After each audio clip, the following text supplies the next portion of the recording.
He's always ready to go and do the best he can for his community that he serves, and he will be missed. Breaking news as we come on the air this afternoon, a Northwest Ohio police officer is dead after a chase on I-75.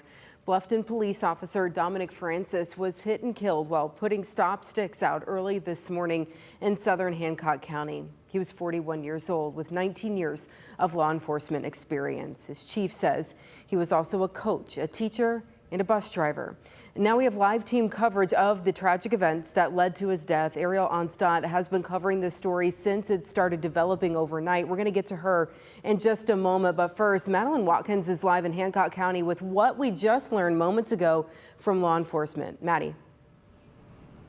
Yeah, Amanda, so what we know right now is that 2 of the 3 suspects that were in the vehicle that hit and killed Officer Francis are both in custody, and they're still looking for that 3rd man. So earlier on this morning around 2 o'clock, a Marion Post trooper saw a vehicle traveling at more than 100 miles per hour on State Route 23.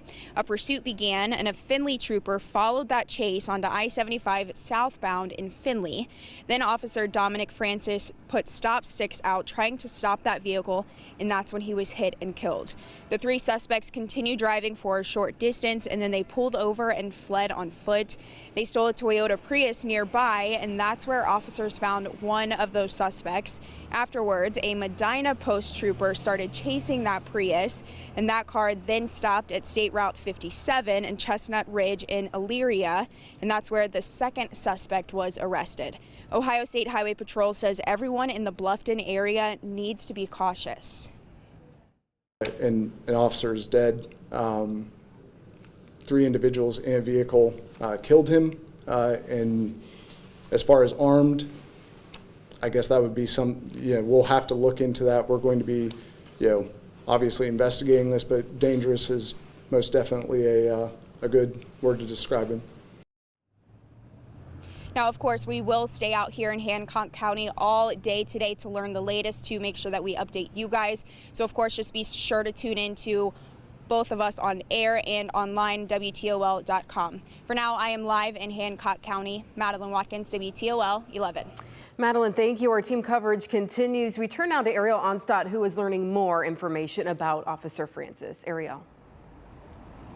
Well, Amanda, to put things in perspective, Bluffton is a very tight-knit community with only 14 officers. And Officer Dominic Francis left a powerful legacy on this community. He served right here in the police department behind me. Only 9 of the 14 officers work full-time. To put things in perspective about how tightly knit this community is. Now, Officer Francis was 41 years old, and at this time he served Bluffton proudly for 9 years, 6 of them full-time. He was the officer who made work enjoyable. That's according to his police chief. He has 19 years behind the badge and was named Officer of the Year in 2018. Besides officer, he served his community as a teacher, a coach for Corey Rawson schools, and perhaps most deeply felt, he was a husband and a father. Bluffton's police chief says he last talked to Francis 2 weeks ago on shift change. He tells us today is a sad day because they lost a hero, saying that Officer Francis had a huge heart, serving as a school teacher, bus driver, coach to the youth in his community, and had a heart of gold. And speaking with the trooper who was assisting this as well, he tells me that they get into this profession for a reason, and a situation like today puts tragedy forefront on everyone's minds. They want to make a difference, and this is just something that they're all struggling to process. We're going to continue to keep you updated as we learn more about Officer Francis and more about this community as they continue to come together to mourn his loss and really process this tragedy. Officer Francis had a wife and at least 2 children. We're going to continue to update you.